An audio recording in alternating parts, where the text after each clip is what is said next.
में बड़ी बगावत देखने को मिल रही है। जूनियर अधिकारियों से मुनीर के इस्तीफे की मांग की जा रही है। मुनीर पर सेना को व्यक्तिगत प्रतिशोध में बदलने का आरोप है। मुनीर से कहा गया है इस्तीफा दो वरना परिणाम भुगतने को तैयार रहें।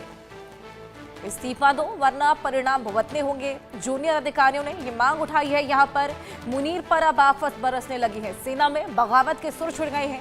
इस्तीफे की मांग और परिणाम भुगतने की भी चेतावनी यहां पर दी है।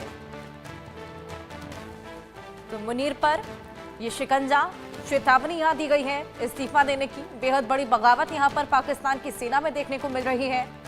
आतंकी गतिविधियां जिस तरीके से लगातार पाकिस्तान में बढ़ती चली जा रही हैं, ऐसे में उसी बीच दोहरी तिहरी मार पाकिस्तान को झेलनी पड़ रही है। अब सेना में भी बगावत के सुर, जिस तरीके से अंदरूनी कलह पाकिस्तान में देखने को मिल रहा है, एक तरफ टीटीपी हमलावर, एक तरफ बीएलए हमलावर, पीओके ने भी तमाम मांगे यहां पर रख दी हैं।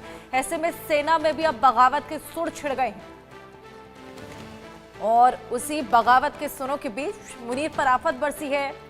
मुनीर से इस्तीफे की मांग की गई है। जूनियर अधिकारियों ने मांग उठाई है और कहा है कि इस्तीफा दो वरना परिणाम भुगतने होंगे। परिणाम भुगतने को तैयार रहे मुनीर। ये चेतावनी यहां जूनियर अधिकारियों ने दी है। ये बेहद बड़ी बगावत और दोफाड़ सेना में देखने को मिल रही है। कहने को तो इस वक्त पाकिस्तान में आग लगी हुई है, लेकिन ये क्या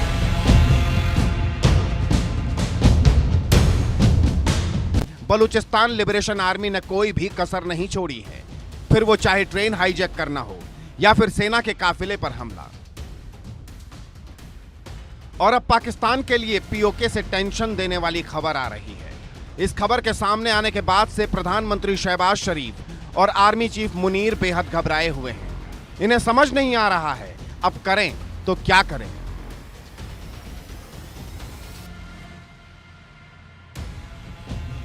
एक दिन पहले ही हिंदुस्तान ने पाकिस्तान को यूएन में फटकार लगाते हुए दो टूक कहा था, उसे पीओके खाली करना होगा।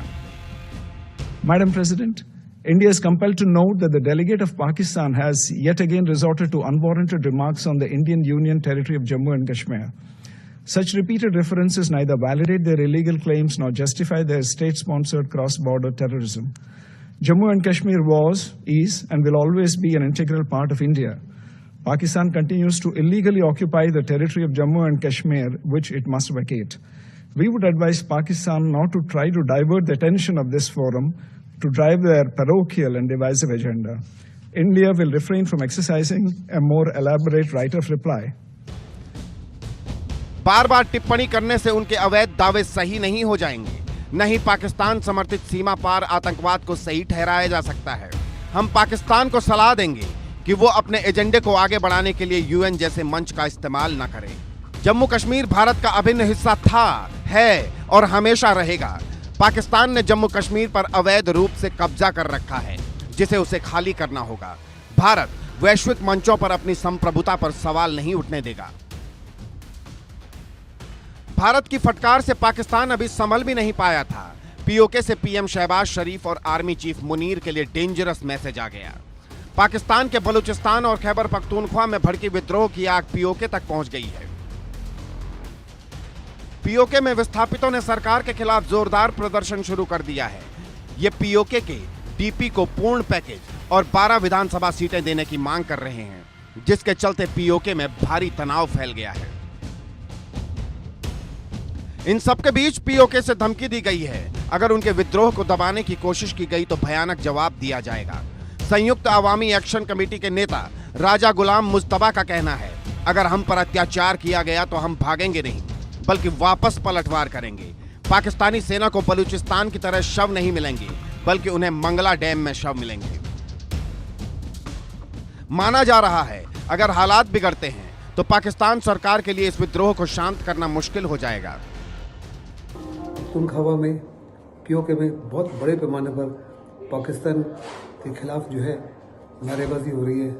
पाकिस्तान की आर्मी को साफ तौर पर चेतावनी दी जा रही है कि अगर उन्होंने किसी प्रकार का कोई कार्रवाई करने की कोशिश की या ज़बरदस्ती हथियारों के माध्यम से या गलत तरीके से उनको कुचलने की कोशिश की तो अंजाम पाकिस्तान के लिए और पाकिस्तान आर्मी के लिए बहुत बड़ा होगा। यकीनन पाकिस्तान काफ़ी ज़्यादा डिफ़िकल्टी में है। एक किस्म से वहाँ पॉलिटिकल इंस्टेबिलिटी है, इकोनॉमिक इंस्टेबिलिटी है, अभी मिलिट्री इनसिक्योरिटी भी आ गई है। खैबर पख्तूनख्वा के सीएम सेना को अपने यहाँ एक्शन लेने से मना कर चुके हैं। बलूचिस्तान लिबरेशन आर्मी के लड़ाके उनके हाथ नहीं आ रहे हैं तो सेना आम लोगों को निशाना बना रही है। महरम बलूच इसका सबसे बड़ा उदाहरण है, जो पाक सेना के कब्जे में है। और अब पीओके ने साफ कह दिया है, वार हुआ तो पलटवार होगा। ऐसे में सवाल उठता है, पीओके में शहबाज सरकार के खिलाफ विद्रोह तेज हुआ तो पाकिस्तान आर्मी उससे कैसे निपटेगी? पाकिस्तान की आर्मी के खिलाफ बड़े पैमाने पर विद्रोह काफ़ी ज़्यादा बढ़ चुका है। बलूचिस्तान में कहा जा रहा है कि मार्च 11 तक इस साल के बिगनिंग में 275 टेररिस्ट हमले उनके ऊपर हुए। पाकिस्तान की सिक्योरिटी फोर्सेस, पाकिस्तान की पुलिस, पाकिस्तान के ISI और CPF के projects, Chinese labour, Chinese engineers के ऊपर हमले हो रहे हैं। इसी माफिक पख्तूनख्वा में भी हो रहा है। और जहाँ तक पीओके का ताल्लुक है, पीओके में बड़े पैमाने पर लोग जो है पाकिस्तान के खफा हुए हैं और इसी माफी की कार्रवाई वहाँ भी शुरू हो सकती है। पाकिस्तान की आर्मी जो है बैडली डिसिपेटेड है, बड़े पैमाने पर उसको इंडियन बॉर्डर पर डिप्लॉय किया हुआ है, अफगानिस्तान के बॉर्डर पर डिप्लॉय किया हुआ है तालिबान के खिलाफ। तरीके तालिबान पाकिस्तान जो है पख्तूनख्वा में पाकिस्तान की आर्मी को आए दिन अटैक कर रहा है। पाकिस्तानी सेना इस वक्त उस मोड़ पर खड़ी है जहां से ना वो आगे जा सकती है, ना पीछे लौट सकती है। आगे बढ़ती है तो अपनी मौत को दावत देती है, पीछे लौटती है तो सरकार के एक्शन का सामना करना पड़ेगा। ऐसे में क्या ये मान लिया जाए, पीओके की आजादी का समय आ गया है? पाकिस्तानी सेना का अब यहां से पीछे हटने का टाइम आ गया है। Bureau report, India news.